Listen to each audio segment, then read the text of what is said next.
Good morning, Fort McMurray, Wood Buffalo, and the rest of the world. You've tuned in to the Mac City Morning Show. I am your host, Elliot Pierre, and we're going to start the show off the way we always do, with a little bit of gratitude. Thank you so much for tuning in. I know you could be doing a million other things with your time, so the fact that you're spending a portion of your day with us truly does mean the world to me.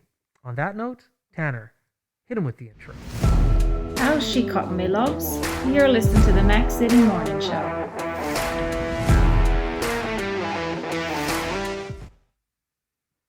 All right, and we're back. Okay, I'm excited to talk to this lady. She's just a lot of fun. I know it's going to be a good episode. Lots of laughs, lots of stories. She's done a whole bunch of things in her life, so get ready to go on a bit of a ride with us today. As per usual, I do not introduce our guests. I let them do that themselves. So on that note, can you please introduce yourself to the people at home? Sure. Well, first, I'd like to thank you, Elliot, for inviting me on the show. You're welcome. I'm Tanya Thistle, and I'm the owner of the Fort McMurray Laser Lounge. I've been in Fort McMurray for 21 years now. I am a single parent of a 13-year-old girl, and I super love my job. There you go. Love it. Okay, so let's just get into it. Tell me about the Laser Lounge, please. What happens there? What do you do? What are the services that you offer? So we have many services. It's just kind of like if there's something out there that's new and trendy, and if I feel like I need it myself, I will buy it. Right. It's kind of like if I want it, then I was like, okay, I'm going to bring this into the spa. That's awesome. So our main service is laser hair removal. Okay. And that's really popular right now, especially for guys. They don't want any chest hair or any back hair. The Brazilians are really popular. So I'm quite busy with that. Okay. And that's over time. It's, you do so many sessions, and over time, it's permanent hair removal. Interesting. It's great. Yeah. Women don't have to shave their armpits or their legs. So, Okay. yeah. So that's one service. Yeah. And then we do photo facials. And with that, I say to people, anything red, anything brown. So we can help with rosacea. We can help with those, what we call them is age spots, sunspots. Okay. So the dark Yeah. spots around the face. Yeah, we can remove those with a photofacial, and just helps with overall pigmentation issues. Okay. And then you were telling me about this machine that tightens things up. Yeah. Tell me, like, that is very interesting to me. I didn't even know this was a thing. So I have the Venus Freeze. The Venus Freeze has been around for a while. It's been quite popular. The Kardashians have done it on their show. It's been on the doctor's show, that sort of thing. And what it does is it uses radio frequency to tighten the skin on the body, and also on the face and the neck. Okay. Yeah. So that was pretty cool. I didn't know you could tighten up by basically just using a tool.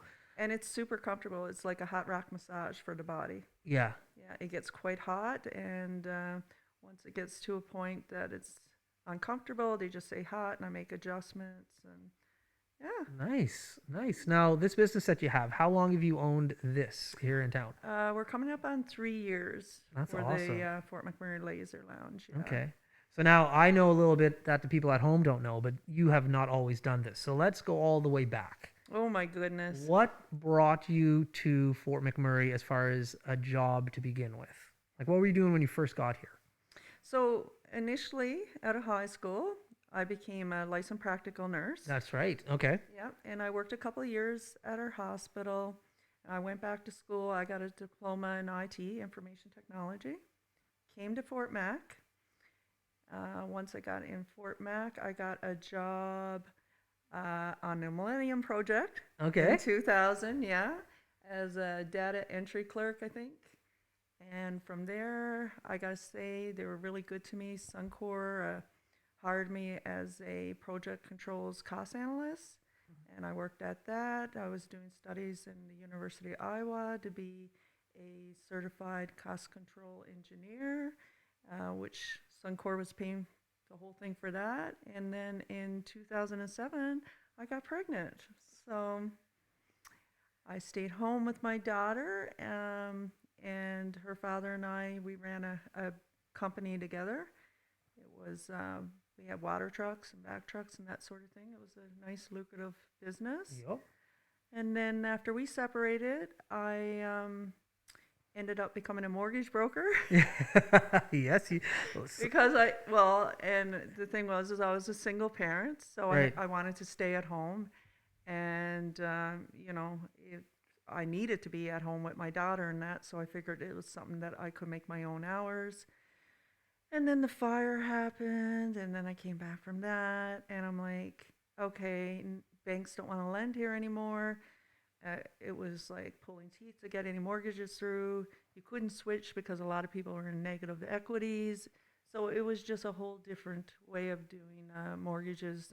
And I just got overwhelmed with it all. And I said, you know what? I'm going to have a change.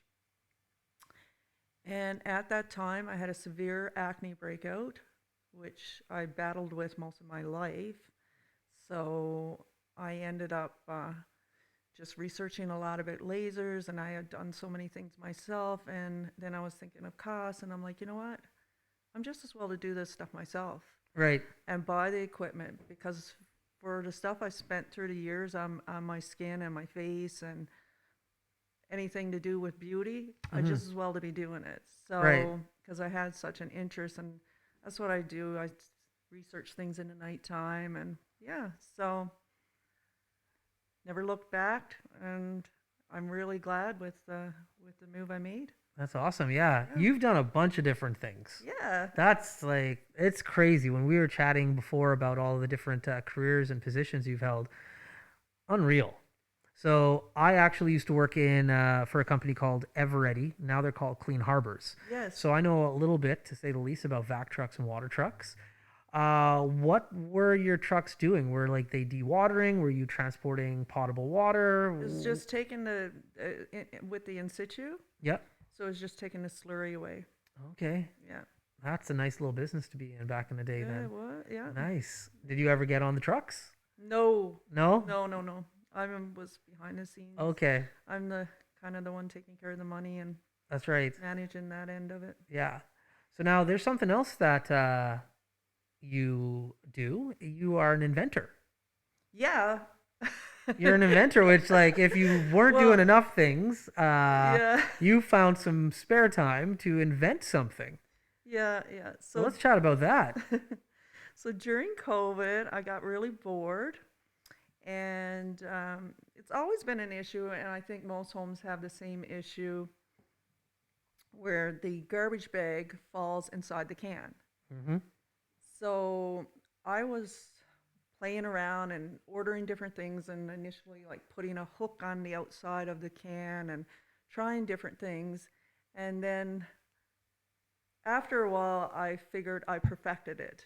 So what I've come up with is a gadget. I call it a gadget. Okay. And it's called a trash lock. And with the trash lock, it's like a hook that can go over any garbage can. So the can can be round or square. It doesn't matter about the size, so it's extremely universal. And then it kind of clips in to the outside of the can, and then there's a part on the hook. Yeah. It's a spring lock that you just push, and then you can slide the bag in between the spring lock, and it just locks it really tight and secure in place. Nice. And it will not budge. Like, you can throw 20 wine bottles down there, and it's solid. It's sturdy. Yeah, I've tested it. So, well, we don't test wine bottles, but we test other liquor bottles in the trash can. So we'll have to try that one out, put it to the test. Yeah. That's cool. Yeah. So no more bags in the garbage.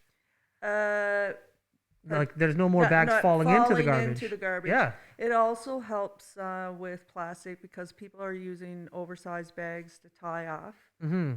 So you don't need that oversized bag. You just need enough just to clip it in place. Okay. Keep it tight on the rim of the That's right. garbage can. And then in addition, when you remove the bag, you have your little piece there so you can lift it up, so you don't have to contaminate your hands or anything inside the garbage. That's awesome. Yeah. So I know you said you got a patent for this. When do you think we'll be able to purchase something like Well, your new I invention? have a patent in the U.S. and Canada. It's a provisionary patent. Okay. Right now, I am working on a video, and that should be out. What's today? Today is the 9th. The 9th. It's a Tuesday, right? That's correct. Yeah. Tuesday.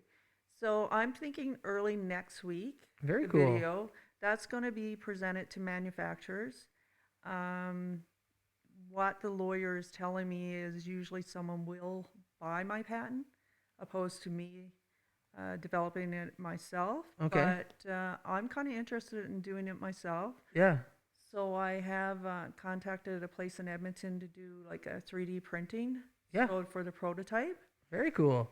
So, and I have been in contact with companies to mass produce in China. So I'm hoping in the next few months there will be a push to start selling these. Very cool. But I mean, it is a process. It does take a while, and but yeah, Yeah, it's a cool I process think to go people need through. them. Yeah, no doubt. It's a cool thing. I know since Tanner saw the photo, it's all he talks about, and he's sick of using trash bags the way he's using them. He just wants it. That's what he's talking about constantly. So now you got I'll a bit make of sure to get you one, Tanner. You'll be first on the list. I will rep them hard. yeah. There we go. So now you got a bit of an accent. You're from the East Coast. So we were chatting about that a little bit. What part of the East Coast are you from, and where did you go to school? I am from the Bayvert Peninsula, and I went to school. Well, the high school was Beathic Collegiate. Okay. Yeah. And then you took your nursing where? At the College of North North Atlantic. Atlantic. Yeah, we were talking about that. So that's a cool province to come from. People don't know this. I don't think I've ever brought it up on the show before, but I've spent a ridiculous amount of time in the East Coast. I've been to Newfoundland well over 25, 27 times in my life. It's a good spot to party.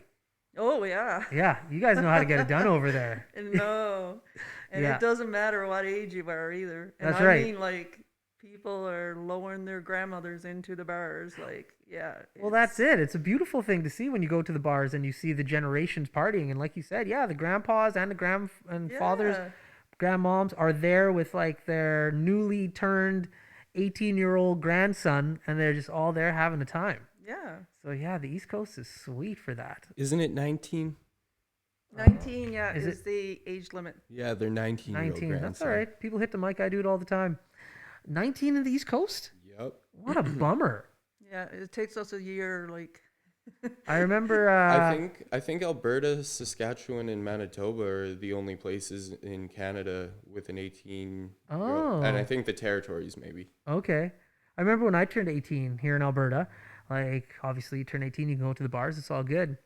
Fast forward to that summer, I go to Toronto to watch a tennis match, Des Moines Open. I go to the beer gardens. I'm like, hey, man, can I get some beers for me and my family? And he's like, yeah, no problem. So he pours the beers. And then, like, I go to pay for him. And he's like, I'm going to need to see an ID. And I was like, yeah, no worries. Give him my ID. He's like, dude, I can't sell you beer. I'm just like, why not? He said, what? You're 18. I'm like, yeah. And he's like, listen, and Alberta is different from Ontario. I'm like, I've been putting in work in in Alberta for months now. You telling me you're not going to give this to me? I thought, like, we were cool. And he's just like, no. So I had to go and find my mom and be like, Mom, can you please buy me beer? So it was pretty embarrassing. But yeah, 19 in Newfoundland. I did not know that. I was going to Newfoundland when I was in my 20s, so it was all good. So, all right. Now we're part of the show where Tanner hits you up with some questions. It's called the Mac City Minute. Hopefully you're ready. Tanner, All right. hit her up with the Mac City Minute.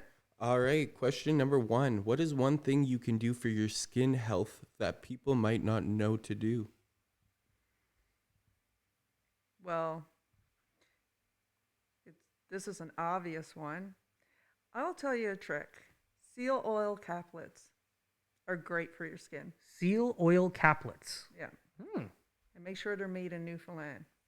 Okay. Yeah, it's really good for your skin. Question number 2. What is one thing you offer at your clinic people might not know about?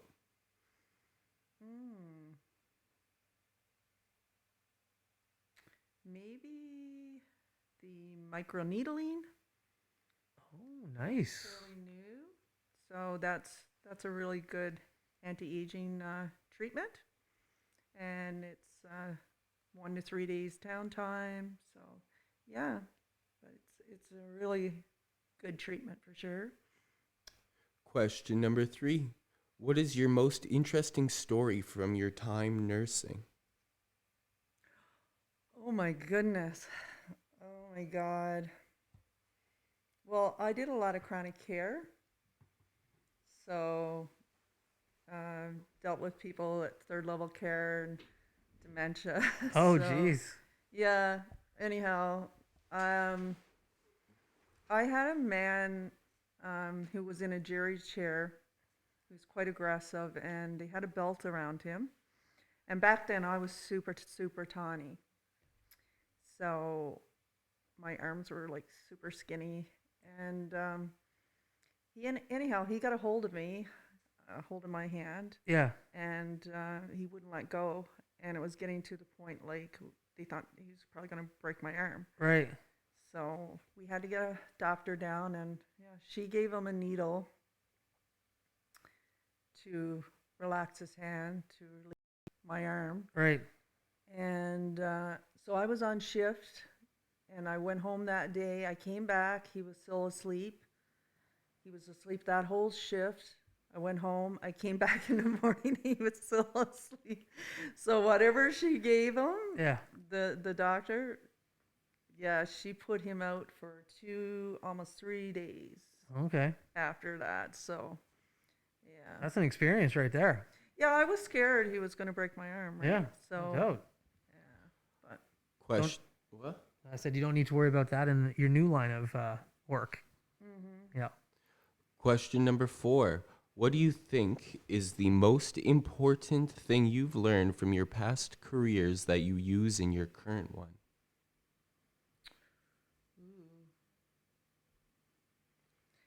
probably just being focused.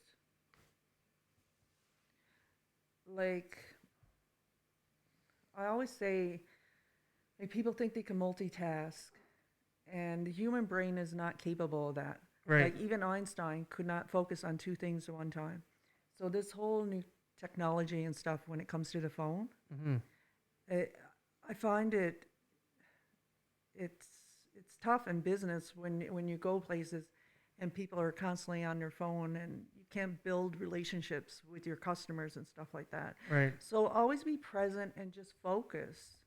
Like, that person in front of you, make them number one, and don't be thinking about other things. Just focus on what you're doing at that time, and you'll ensure yourself that you'll do the best job if you just focus on the one thing you're doing. There you go. Yeah. Good advice. And your final question. What is your favorite part of having a business in Fort McMurray?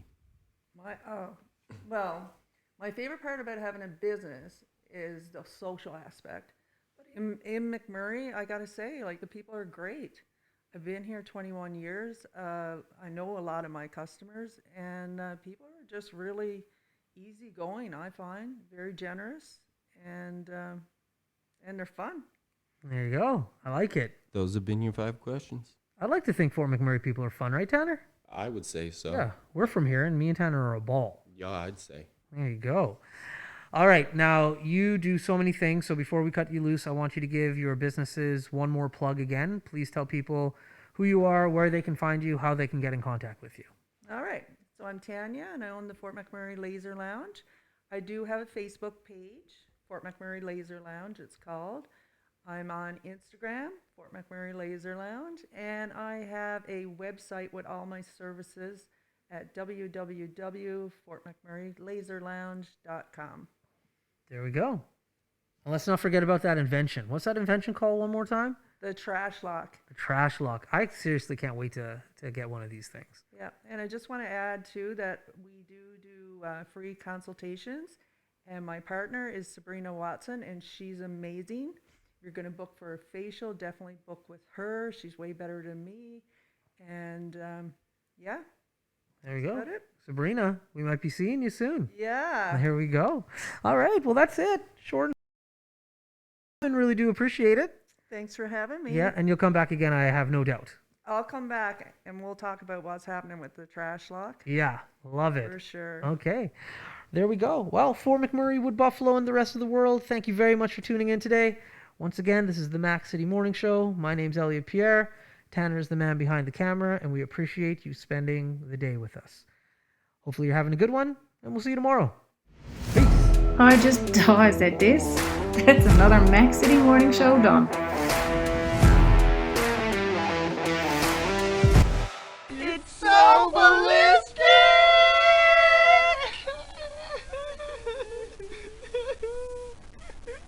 Talk about quenching your ugly thirst.